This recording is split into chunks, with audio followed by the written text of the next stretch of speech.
Maithili express की शानदार प्रस्तुति।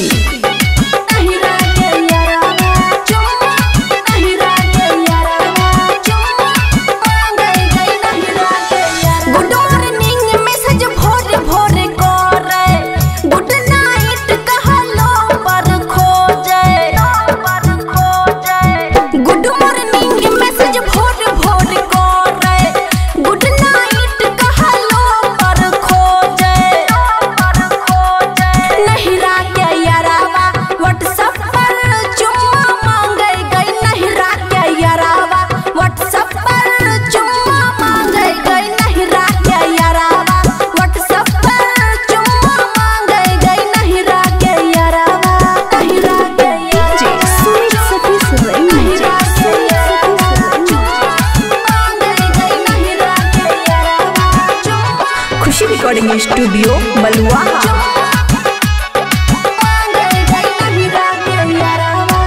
संयक धेने छै सक के बीमारी, फोन कर दिन रात चेक गे। जहिया पिन्हई छी नया साड़ी, जोरै हम रहा देख गे। संयक धेने छै सक के बीमारी, फोन कर दिन रात चेक गे।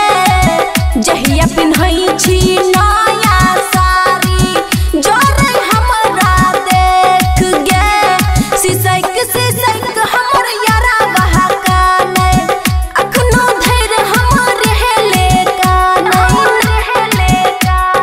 नहिरा के यारावा व्हाट्सएप पर चुम्मा मांगे गई। नहिरा के यारावा व्हाट्सएप पर चुम्मा मांगे गई। नहिरा के यारावा व्हाट्सएप पर चुम्मा मांगे गई। नहिरा के यारावा नहिरा के यारावा सुन सभी सुन नहिरा के यारावा चुम्मा मांगे गई। नहिरा के यारावा खुशी रिकॉर्डिंग स्टूडियो बलुआ।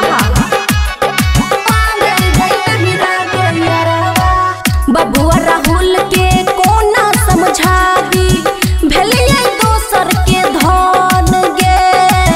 जहिया जानता है खूबे मारतै, सैया हमर अमान गे। बबुआ राहुल के कोना समझाबी, भेलिए दोसर के धन गे। जहिया जानता है खूबे मारतै, सैया हमर अमान गे। प्यार हमहु करै छियै से जानै, डेग पर डेग हम रहले फानै। नहिरा के यारावा